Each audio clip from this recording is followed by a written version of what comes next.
हैं, उनके रूल्स आज हम डिस्कस करेंगे। ठीक है, सबसे पहले तो फर्स्ट ऑफ ऑल हम देखते हैं कि साइन एक्स की इंटीग्रेशन क्या होती है। ये रूल है ना, अभी साइन की इंटीग्रेशन क्या होती है, कॉस की क्या होती है और टेन की क्या होती है। साइन की इंटीग्रेशन होती है माइनस कोस एक्स, ठीक है, और फिर एक्स का करना होता है डेरिवेटिव। क्या करना है? डेरिवेटिव। एक्स का डेरिवेटिव होता है 1, वो साथ लिखने की बजाय इंटीग्रेशन में कहाँ लिखते हैं? नीचे लिखते हैं, ठीक है, और प्लस सी इंटीग्रेशन में सी आ जाएगा, ये कांस्टेंट को रिप्रेजेंट करता है। ठीक है, सेकंड जो रूल होगा इंटीग्रेशन का वो होगा कोस। कोस की इंटीग्रेशन क्या होगी? कोस का डेरिवेटिव होता है माइनस साइन एक्स, तो कोस की इंटीग्रेशन क्या होगी? Plus sine x. यहाँ पे लिखेंगे साइन एक्स, एक्स का दोबारा करेंगे डेरिवेटिव, वो आएगा 1, वो साथ लिखने की बजाय इंटीग्रेशन में कहाँ लिखते हैं? नीचे लिखते हैं, और प्लस सी कांस्टेंट को रिप्रेजेंट करता है, वो साथ वैसे लगा दें। क्लियर? थर्ड वाला क्या है आपके पास? वो आ जाएगा आपके पास, अल्लाह का भला करे, टेन एक्स। टेन एक्स की इंटीग्रेशन क्या होगी? सीकेंड स्क्वायर एक्स, और एक्स का यानी एंगल का दोबारा डेरिवेटिव करना है, वो 1 आएगा, वो साथ लिखने की बजाय कहाँ लिखेंगे? नीचे लिखेंगे हम, और प्लस सी जो कांस्टेंट को रिप्रेजेंट करता है वो वैसे ही आएगा। ठीक है, इसको कंप्लीट ही बना ले, नो इशू, वो बार में कॉम्प्रेस कर लो। नंबर 4 अब हम देखेंगे इनके जो उलट हैं। जिस तरह ये साइन है, तो साइन का उलट क्या होता है?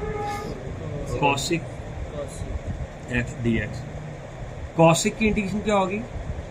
एल एन, ठीक है, कॉसिक माइनस कोट, ठीक है, और डिवाइडेड बाय एक्स का दोबारा डेरिवेटिव करेंगे, 1 आएगा, और साथ लिखने की बजाय नीचे लिखेंगे, और प्लस सी लिखेंगे। इसी तरह हमने कॉसिक की तो हम कॉस का जो उलट है सीकेंड, उसकी भी कर लेते हैं। उसकी इंटीग्रेशन क्या होगी? वो होगी L N secant x plus tan x. जो वीडियो सुन रहे हैं वो याद रखें कि इसका पेपर में एमसीक्यू भी आ सकता है कि सीकेंड एक्स की इंटीग्रेशन क्या होगा।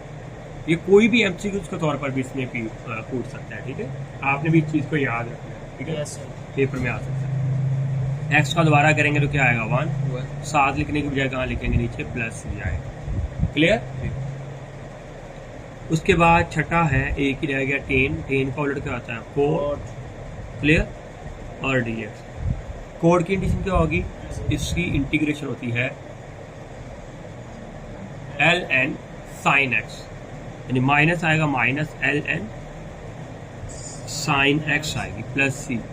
ठीक है, क्योंकि बोला क्या होता है, कोड को हम क्या लिख सकते हैं? ये देखें जरा, कोड को लिख सकते हैं, देखें, कोस ओवर साइन, ठीक है, कॉस का साइन का डेरिवेटिव ऊपर पड़ा हुआ है, तो साइन को किस में लिख सकते हैं? L N sine X plus C. अच्छा, माइनस नहीं ना आ रहा बाहर, तो माइनस नहीं आएगा, प्लस ही आएगा। ठीक है ना, ये याद रखिए, यानी plus L N sine x, और एंगल का दोबारा करेंगे 1 आएगा, साथ लिखने की बजाय नीचे प्लस सी। ठीक है, अच्छा, यहाँ पर कुछ और फंक्शन ऐसे हैं इंटीग्रेशन के जिसकी इंटीग्रेशन पॉसिबल है। ठीक है, ट्रिग्नोमेट्री का, सॉरी, मसलन अगर देखें जिस चीज़ का डेरिवेटिव जो आंसर आया होता है ना, बस मिसाल के तौर पर इधर करना है, अब आप देखें कि सीकेंड का डेरिवेटिव क्या होता है? सीकेंड एक्स का डेरिवेटिव क्या होता है? 1/4। हाँ, सीकेंड एक्स डॉट टेन एक्स, सीकेंड का डेरिवेटिव ये होता है। अगर ये फंक्शन आया हो और उसकी इंटीग्रेशन करनी हो तो इसकी इंटीग्रेशन क्या होगी? सीकेंड होगी, क्योंकि ये सीकेंड एक्स का डेरिवेटिव ले तो ये आएगा। अगर ये फंक्शन इंटीग्रेशन में आ जाए, क्योंकि इंटीग्रेशन डेरिवेटिव का क्या है? उलट है, तो इसकी इंटीग्रेशन क्या होगी? सेम इसी तरह अगर हम बात करें कॉसिक की, कॉसिक का डेरिवेटिव क्या होता है? Minus cosec dot cot. ठीक है, अगर ये इंटीग्रेशन में आ जाए तो इसकी इंटीग्रेशन क्या होगी? वो ये होगी। समझ आ रही है ना बात? सो अब देखिए, इसी तरह मैं ये वाला लिखता हूँ, सीकेंड और टेन, ठीक है, इसकी इंटीग्रेशन क्या होगी? इसकी डायरेक्ट इंटीग्रेशन आपने याद करनी है, क्योंकि सीकेंड का डेरिवेटिव ये होता है। अब इसकी इंटीग्रेशन ये होगी सीकेंड, तो इसकी इंटीग्रेशन क्या आएगी आपके पास, सीकेंट एक्स प्लस सी लिखना है। एंगल का दोबारा डेरिवेटिव करेंगे, वो 1 आएगा, वो 7 लिखने की बजाय कहाँ लिखना है, नीचे। सेम इसी तरह जो ये वाला मैंने लिखा हुआ था कोसिकेंट का, ये भी आपने लिखना है, यानी कॉसिक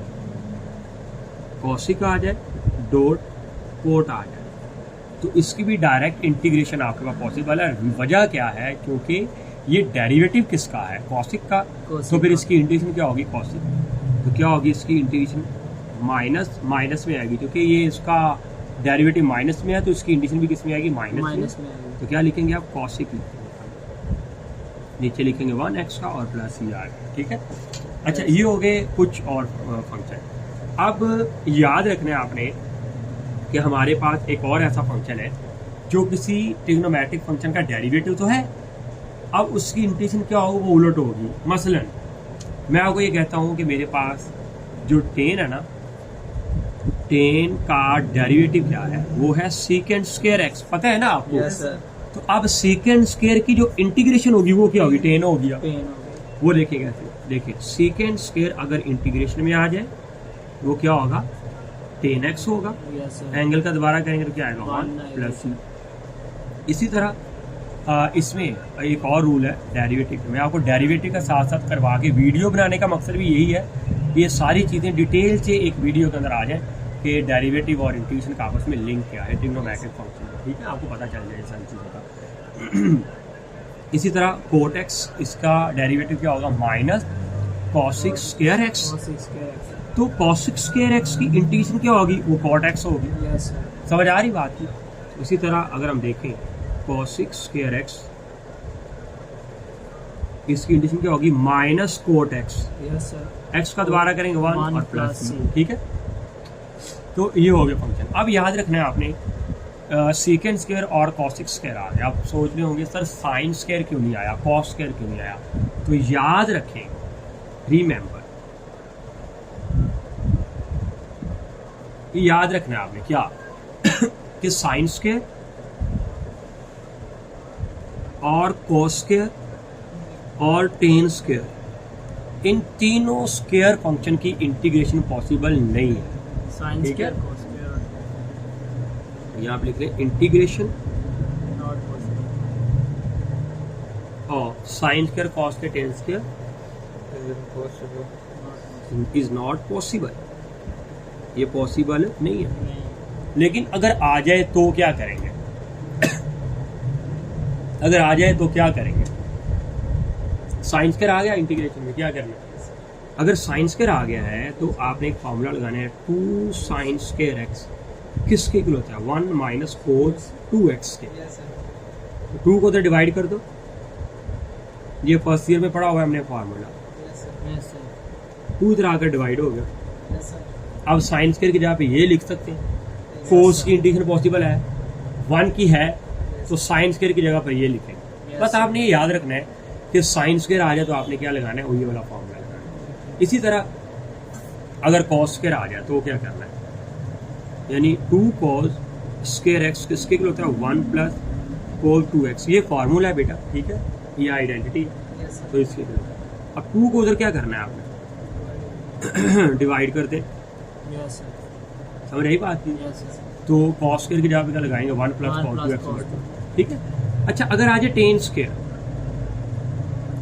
स्क्वायर आ जाए तो क्या करेंगे, ठीक है, फिर क्या करना, फिर याद रखें, आपको पता है secant square x plus minus tan square x is equal to 1, ऐसी है। यहाँ पे टेन स्क्वायर की वैल्यू बना लो आप, 1 को उठा के इस साइड पे ले आए, 1 इधर आकर माइनस हो गया, माइनस 10 इधर आकर क्या हो जाएगा, प्लस 10 स्क्वायर, यानी 10 स्क्वायर की जगह पर आप क्या लिखेंगे, सीकेंट स्क्वायर माइनस 1। अब आप कहेंगे सर सीकेंट स्क्वायर की इंटीग्रेशन पॉसिबल है, तो ये देखिए मैं कहूँगा यस, ये देखें सीकेंट स्क्वायर की इंटीग्रेशन पॉसिबल है यार, यस सर, 10 की नहीं थी, तो 10 स्क्वायर को किसमें कन्वर्ट करेंगे, सीकेंट स्क्वायर माइनस 1, 1 की है ऑलरेडी पॉसिबल है, और सीकेंट स्क्वायर की देखें ये पॉसिबल है इंटीग्रेशन। तो ये थे कुछ fundamental laws of integration in trigonometric function की फॉर्म में। तो अब हम इसके ऊपर क्वेश्चन करेंगे, उम्मीद है कि आपको इसकी समझ आ गई, ठीक है।